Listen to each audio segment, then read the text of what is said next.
In Iran, two explosions occurred on Wednesday, one on a road and another one outside a mosque near the cemetery where General Soleimani is buried in the city of Karam, leaving dozens dead and others wounded.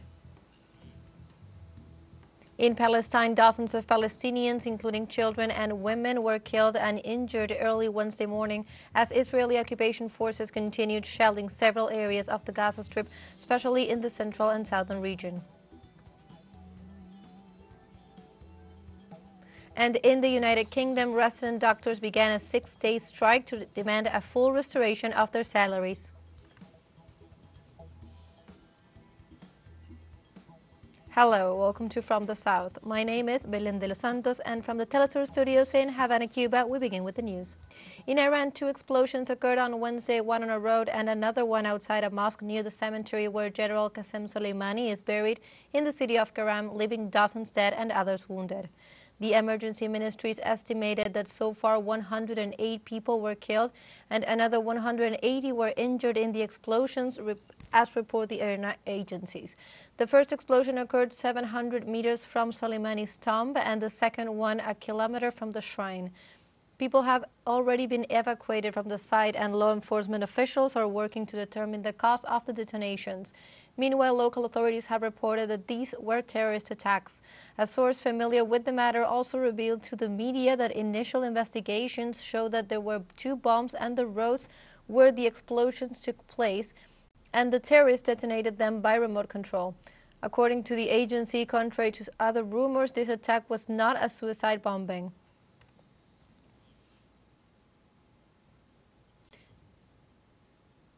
And amid this aggression, Iranian citizens continue to pay tribute to martyred Commander Qasem Soleimani, killed by U.S. forces 4 years ago in Iraq.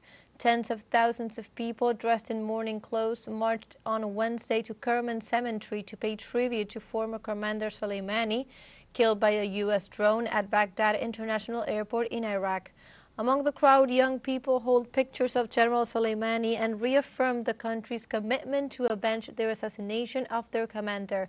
In parallel, countries of Iraq and Lebanon hold memorial ceremonies confirming their loyalty to Soleimani's ideals and expressing gratitude for his service in the army.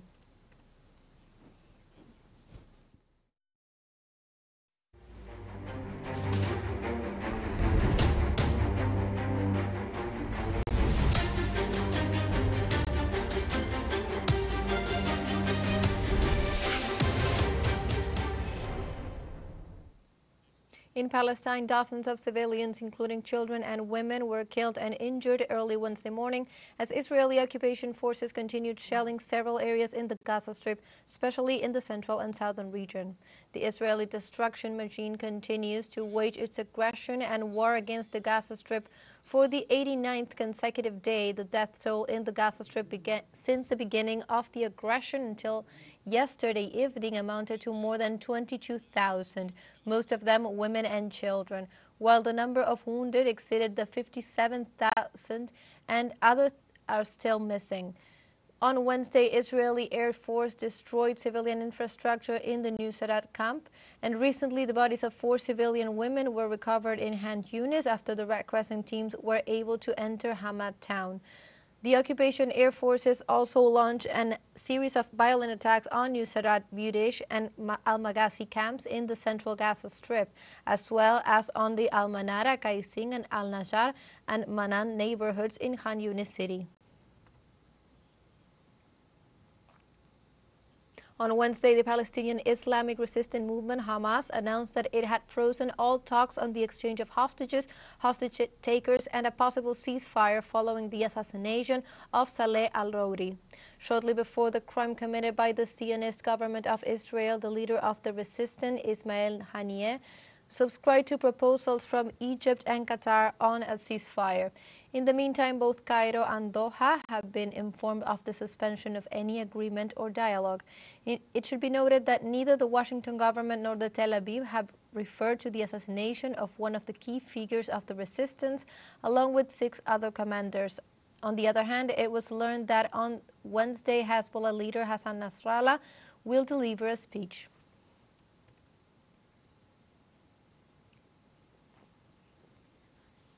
And in this context, Israeli occupation forces have been carrying out an aggression against Tulkarm city and its two camps, Tulkarm and Noor Shams, for more than 10 hours, during which they detained a number of citizens accompanied by police dogs. And the occupation army stormed dozens of houses in the neighborhoods of Noor Sham camp, causing havoc and destroying properties and infrastructure, detaining their owners and beating them. The Red Crescent reported that its teams treated 3 wounded as a result of a beating in Noor Sham camp, one of whom was 65 years old man.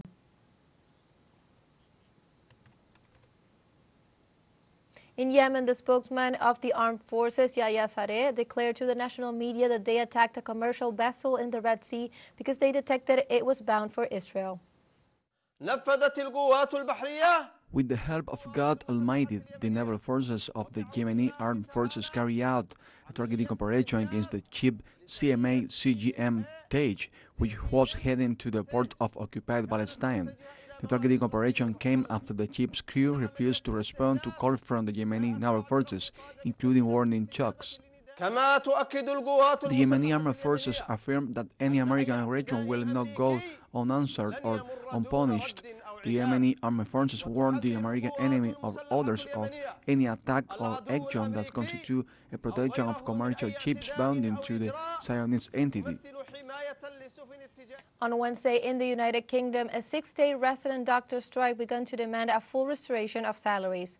Doctors seek 35% pay rise to reverse pay cuts that have fallen 26% since 2008 and 2009. During the mobilizations, the British Medical Association rejected the government's previous pay proposals as insufficient. The National Health Service warned that multiple demonstrations by residents are leading to the suspension of thousands of medical appointments, including those of patients with serious illnesses. The union noted that wages, particularly in the public sector, have fallen in real terms over the past decade, and double-digit inflation in late 2022 and early 2023, stoked by rising food and energy prices, left many workers struggling with the bills.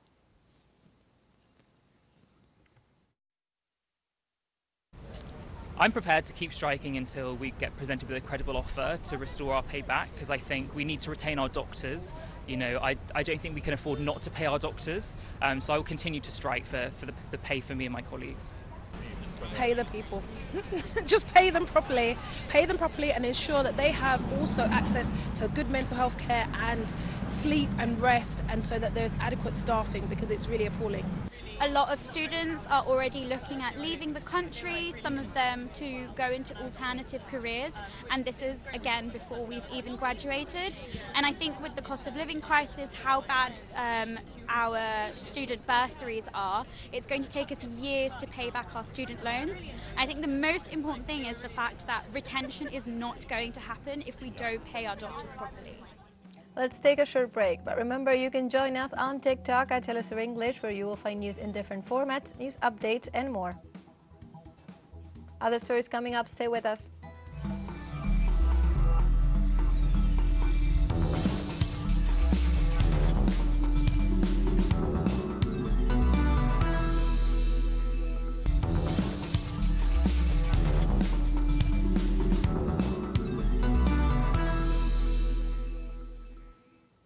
Welcome back.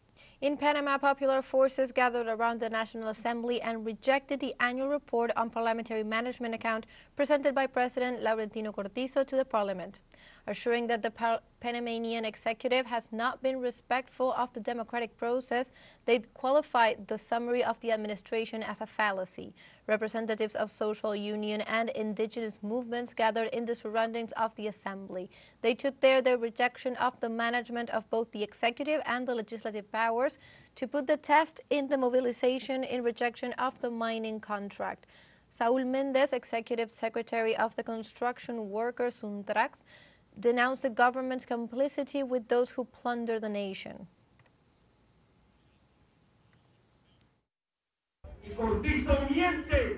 Cortizo lies when he says that there is a counterweight of the state. No counterweight of the state would have approved a law like that one, approved by the assembly. What is there are corrupt, colluded and corrupted to sell the nation, both in the assembly and the executive and also in the judiciary. Let us not fool ourselves. The ruling issued by the court is the pressure of the streets, in each of the provinces of this country, in each of the counties, in the waters of the Sea of Colón, where he resisted to force the court to rule. And in response to the president's intervention, the General Secretary of the Construction Union accused Cortizo of being an accomplice of the Canadian mining company and of cooperating to violate the Constitution. First Quantum has control, I reiterate, of the mine, in complicity with Laurentino Cortizo and the commission traders that he appointed. Commission traders of those who had already negotiated the same contract that violated the Constitution 25 times in its article, and several international conventions. We go now to Colombia, where President Gustavo Petro extended on Tuesday the ban on carrying firearms and the suspension of permits within the national territory during 2024. This extension, which has been in effect since 2018, was carried out by the current ruler with the objective of protecting the lives of Colombians and under the principles of the National Development Plan 2022-2026 of the Petro administration. The carrying of weapons has been an issue mentioned on several occasions by Petro, who has even raised the need for a national disarmament and the elimination of the existing special permits to carry weapons. His policy against weapons aims to reduce the number of murders and crimes in the country. Venezuelan President Nicolás Maduro denounced that Guyana's current actions are the same as those of former British Guyana. The Venezuelan head of state said the country is presently in a difficult situation regarding the territorial controversy with Guyana over the Essequibo due to the presence a few days ago of a British military ship in the waters yet under dispute.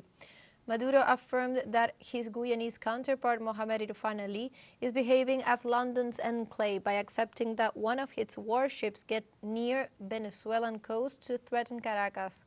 The Bolivarian president reiterated that Venezuela has the military power to respond to any threat from any aggressing country.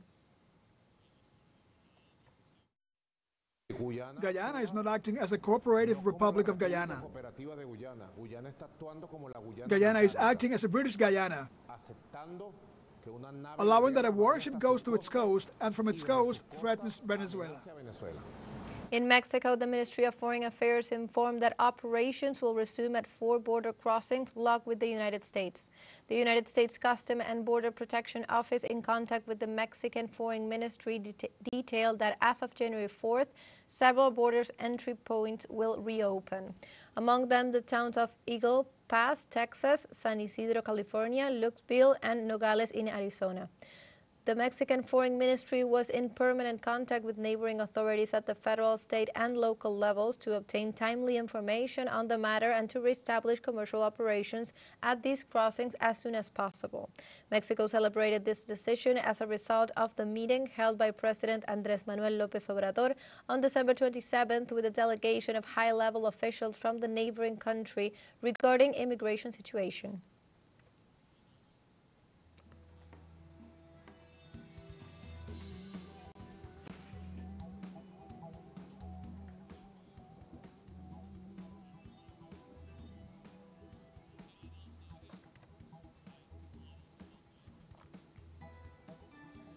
We have a second short break coming up, but before we invite you to join our WhatsApp community for our English-speaking audience. You can scan the QR code on screen to join directly and also share the link to reach more people. Constant news coverage of Latin America and the Caribbean as well as the rest of the world. Stay connected and informed with TeleSUR. Final short break, don't go away.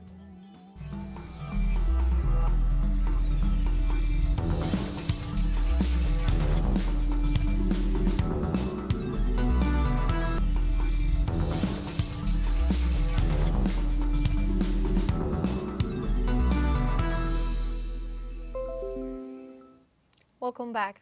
Sudan's paramilitary rapid support forces announced on Wednesday their readiness to start direct negotiations with the army for an immediate ceasefire.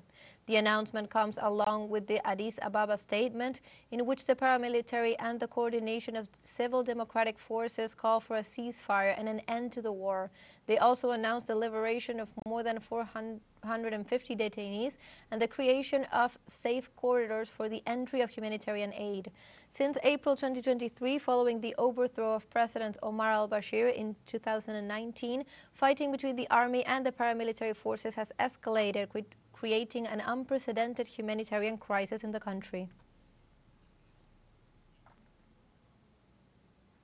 In northeastern Nigeria, at least 12 people have been killed in an attack by suspected members of the Boko Haram terrorist group.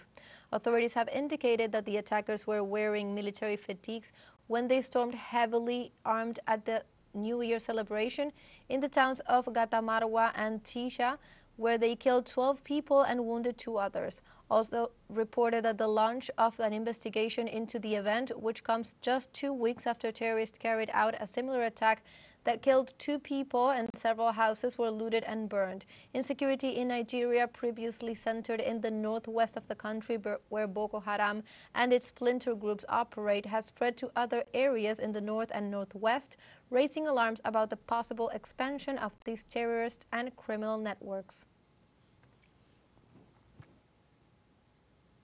The government of France announced the closure until further notice of its embassy in Niger for diplomatic reasons following the coup d'etat that overthrew former President Mohamed Bazoum.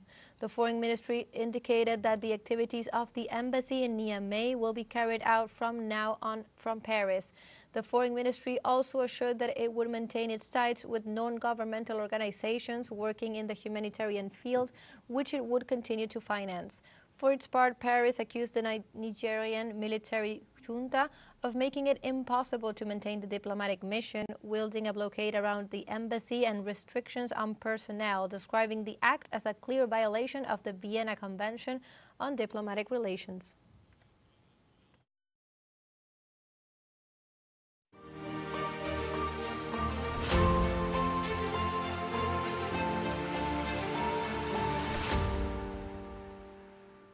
We move on to other topics. The Russian armed forces have confirmed that they attacked with precision weapons on Tuesday several Ukrainian military industry plants engaged in the production and repair of missiles and unmanned aerial vehicles.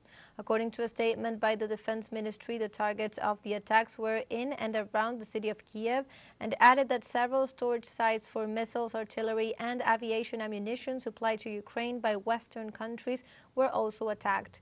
The Ukrainian side reported that detonations were heard both in Kiev and in the cities of Kharkov, Vinnytsia, and Kirovograd. Around noon, Ukraine reportedly launched a response attack against the Russian province of Belgorod.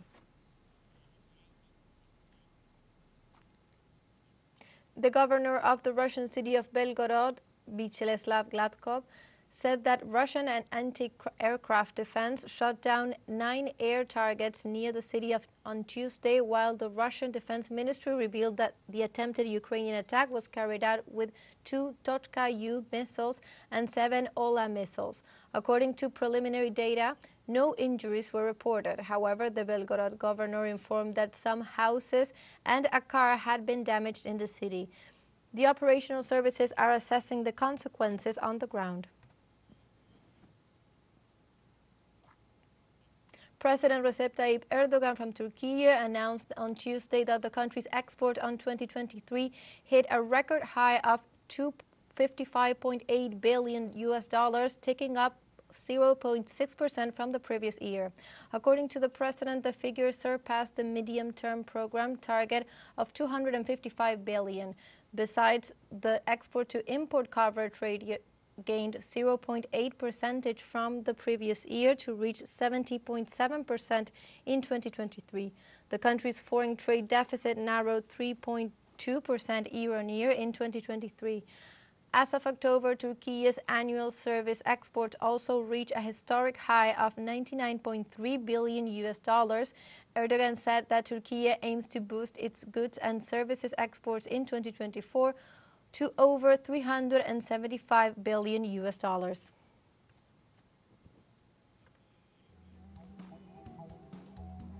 And like this, we have come to the end of this news brief. You can find these and many other stories on our website at telesurenglish.net. And also join us on social media. We are on Facebook, X, Instagram, Telegram, and TikTok. For TeleSUR English, my name is Belén de los Santos. Thank you for watching.